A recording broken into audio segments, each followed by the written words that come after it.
n'est pas bien là? Bon, mais camping gratuit en face du mont Cook en Nouvelle-Zélande.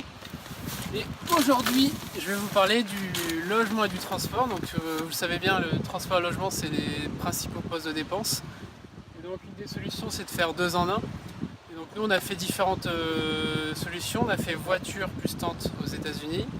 On a fait camper van en Australie. Et on a fait voiture où on dormait dans la voiture en Nouvelle-Zélande. Chacune a ses avantages et ses inconvénients. Concernant la tente, en fait ça dépend surtout de à quel endroit vous allez dormir. Par exemple aux États-Unis c'est très compliqué de faire du camping gratuit et les locations de camping-car ou de camper-van sont très chères. Donc nous on a décidé d'acheter tout notre matériel de camping chez Decathlon en France, de tout ramener. On avait une tente de seconde Fresh and Black qui nous protégeait du soleil et de la lumière, qui était super pratique, qui nous permettait de l'ouvrir très rapidement.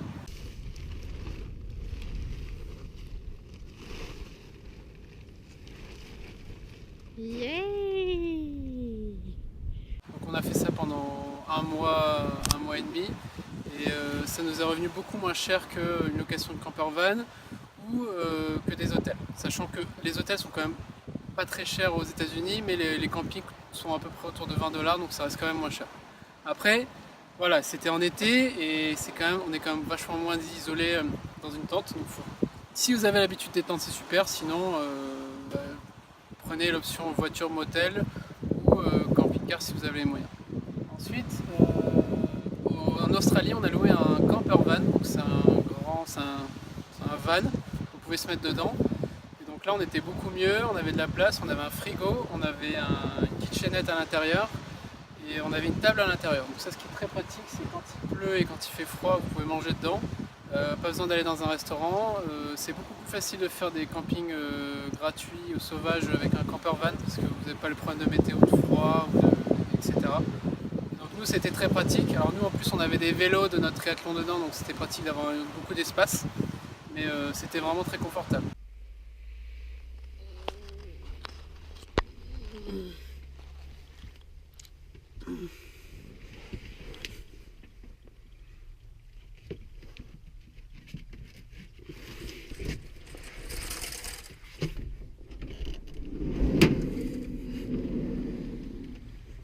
Hello. Et enfin, en Nouvelle-Zélande, on s'y est pris un peu à l'arrache et donc on n'a pas pu louer un camper van, on a dû louer ça. Donc on a loué une sorte de... C'est un camper van, mais enfin, en fait c'est une voiture, break. Et donc, vous pouvez le voir, c'est... Le gros inconvénient, c'est que il n'y a pas beaucoup de place. Et donc, vous pouvez voir, faut pas être claustro parce qu'il y a quoi? Il y a 40 cm, donc on peut pas trop se changer dedans. Et le vrai problème, c'est quand il pleut, quand il y a des moustiques comme en Nouvelle-Zélande, c'est très compliqué de toujours être dedans. Donc il faut trouver des restaurants, des campings, payer des campings pour trouver un peu plus de confort. Mais par contre, le gros avantage, c'est que vous pouvez aller rouler vachement. Ça, tu peux rouler beaucoup plus vite, tu peux te déplacer très facilement et c'est moins cher. Après, si on s'y était pris en avance, on aurait pu avoir quasiment pour le même prix celui qui est là-bas, là, au camper van, ou celui-là, celui-là. Mais on s'y est pris trop tard.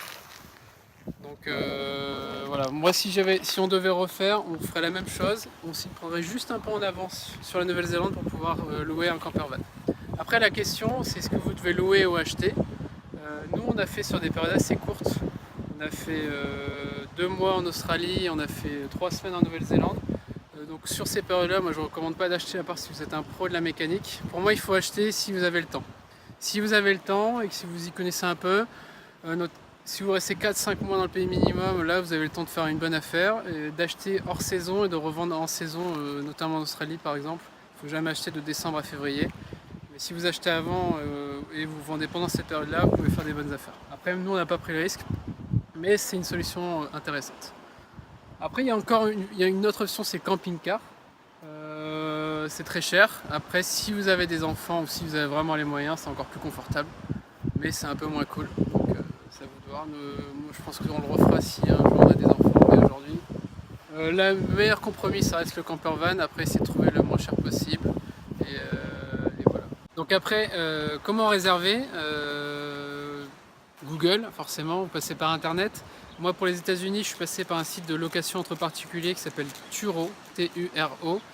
Et donc j'ai loué directement. En fait, pour le prix d'une petite voiture chez un loueur classique, j'ai pu louer un gros 4x4 Land Rover via ce site, donc j'avais plus de place, on pouvait mettre plein d'affaires de camping dedans.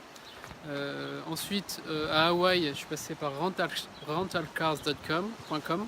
Donc c'est un site qui agrège tous les loueurs de véhicules. Et ensuite, pour les campervans, je suis passé par un site qui s'appelle motorhomerepublic.com. Vous allez voir, c'est le premier qui tombe sur Google. C'est un comparateur de campervan. De toute façon, la clé, c'est de s'y prendre en avance. Plus vous y prenez en avance, moins c'est cher. Ou alors des fois à la dernière minute, mais c'est très risqué de ne pas avoir de logement, de logement et de voiture pour dormir. Il y a une tendance de fond qui est encore une fois la location entre particuliers. Il y en a de plus en plus pour les campervans.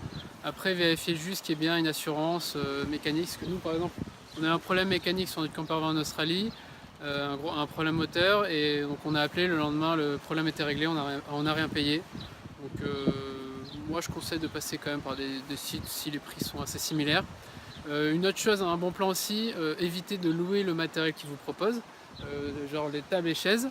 Ça, en gros, ça on l'a acheté, ça nous a coûté aussi cher de louer que d'acheter, sachant que c'est beaucoup plus confortable et vous avez le choix. Donc en gros, moi je vous conseille vraiment d'acheter votre matériel et d'essayer de le revendre à la fin pour une misère, parce que vous pourrez choisir votre matériel et vous paierez moins cher. Donc petit bon plan. Et ensuite, c'est tout, non? J'espère que ça vous a aidé.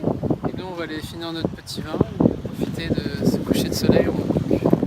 À bientôt, voyagez bien, profitez.